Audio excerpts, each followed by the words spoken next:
दोस्तों, रूस यूक्रेन की जंग को 1 महीने से भी ज्यादा का समय हो गया है। पिछले 1 महीने से रूस यूक्रेन पर कहर बरसा रहा है। यूक्रेन एक छोटा सा देश है जिस पर कोई भी परमाणु बम नहीं है। वहीं इसके मुकाबले रशिया दुनिया का सबसे बड़ा देश है जिसके पास दुनिया में सबसे ज्यादा परमाणु हथियार भी हैं। और अपनी इसी ताकत को देखते हुए रशिया ने यूक्रेन पर हमला बोल दिया है। अब ऐसे में एक सवाल है जो सबके सामने आता है, क्या रशिया किसी भी देश पर हमला कर सकता है?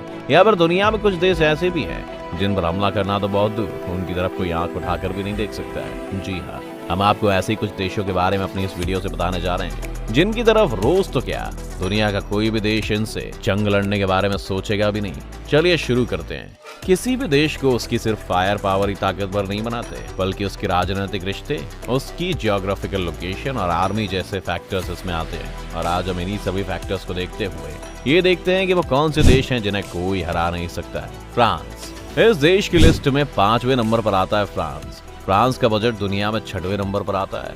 यूरोपीय यूनियन में सबसे बड़ी फोर्स फ्रांस के पास ही है। इस फोर्स में 2 लाख से ज्यादा सैनिक हैं। फ्रांस की सेना दुनिया की 7वीं सबसे ताकतवर सेना है। इसी के साथ फ्रांस यूनाइटेड नेशंस का परमानेंट मेंबर भी है और फ्रांस ने ज्यादातर देशों से अपने रिश्ते अच्छे बनाए हैं। इसी कारण फ्रांस को 5वां सबसे ताकतवर देश माना जाता है। फ्रांस नाटो का सदस्य भी है, इस कारण उसकी शक्ति और भी ज्यादा घातक हो जाती है।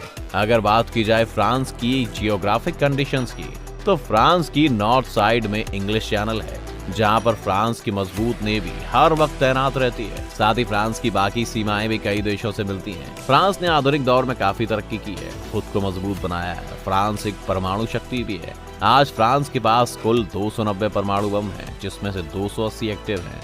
ऐसे में शायद ही कोई ऐसा देश होगा जो उसे पंगा लेना चाहेगा। इंडिया नंबर 4 पर आता है। हमारा देश भारत। हमारे देश के पास दुनिया की दूसरी सबसे बड़ी सेना है और हमारे देश का डिफेंस बजट दुनिया में 3रे नंबर पर आता है। 2020 के ग्लोबल फायर पावर लिस्ट में भारत को 4था नंबर मिला और भारत के पास 4थी सबसे बड़ी एयरफोर्स भी है। अब ये तो बात रही फायर पावर की, और अब अगर हम बात करें डिप्लोमेटिक पावर की, तो हमारे देश ने ज्यादातर देशों से अपने अच्छे रिश्ते बनाए हैं, फिर चाहे वो जापान हो, अमेरिका हो या रूस। इसी के साथ भारत की डिप्लोमेटिक पावर और भी मजबूत हो जाएगी, क्योंकि जल्द ही भारत को यूनाइटेड नेशंस का परमानेंट मेंबरशिप मिलने की उम्मीद है। अभी भारत क्वाड का सदस्य तो है ही, साथ ही अब वो नाटो की सदस्यता लेने की भी बात कर रहा है। इन सभी चीजों के साथ भारत के पास परमाणु शक्ति भी है। इस वक्त भारत के पास 160 परमाणु बम है।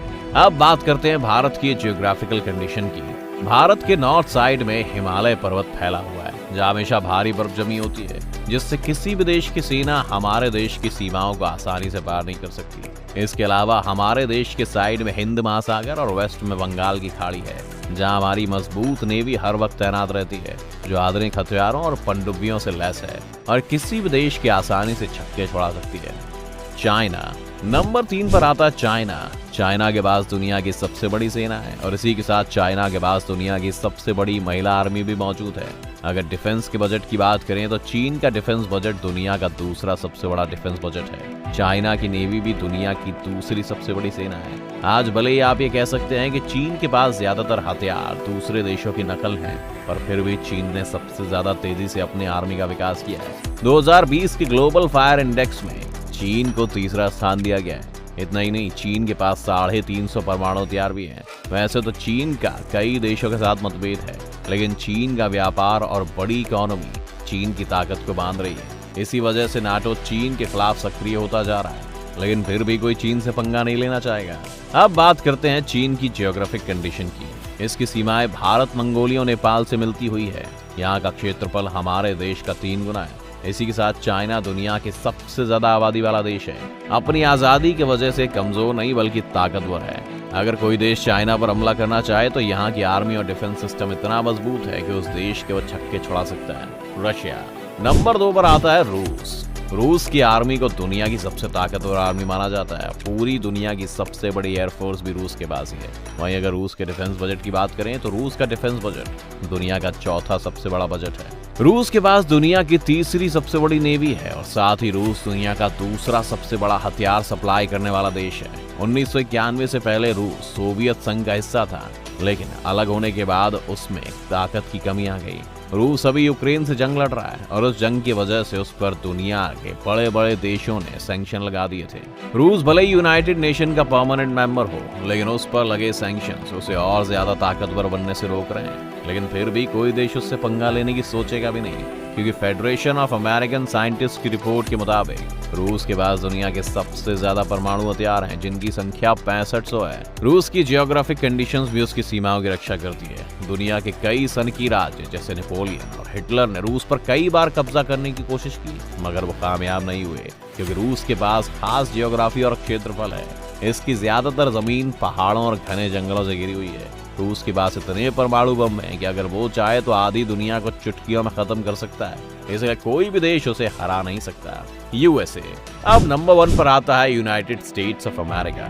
दोस्तों, अमेरिका दुनिया का सबसे ताकतवर देश होने का दावा रखता है। इसी बात से हम उसकी ताकत का अंदाजा लगा सकते हैं। फिर भी हम उसकी पावर और डिफेंस सिस्टम को देखते हैं। अमेरिका के पास दुनिया की सबसे बड़ी और सबसे ताकतवर एयरफोर्स है और सबसे ताकतवर नेवी भी है।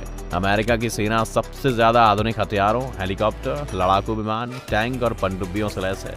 अगर बजट की बात करें तो अमेरिका का डिफेंस बजट दुनिया का सबसे बड़ा डिफेंस बजट है, जो चाइना के डिफेंस बजट का 3 गुना ज्यादा है। इसका कारण है अमेरिका की सबसे बड़ी इकोनॉमी। अमेरिका के पास परमाणु के साथ साथ हाइड्रोजन बम भी मौजूद है। अमेरिका में परमाणु हथियारों की संख्या 5550 है। अमेरिका ने इतिहास में 2 बार परमाणु हथियारों का इस्तेमाल किया है, जो जापान के 2 शहरों हिरोशिमा और नागासाकी पर गिरे थे, जिससे जापान के 2 शहर तहस नहस हो गए। अमेरिका वर्ल्ड वॉर 2 के बाद से दुनिया के ताकतवर देशों में अपना पहला नंबर बनाए हुए है और दुनिया में कोई भी देश इससे पंगा लेने के बारे में कतई नहीं सोचेगा।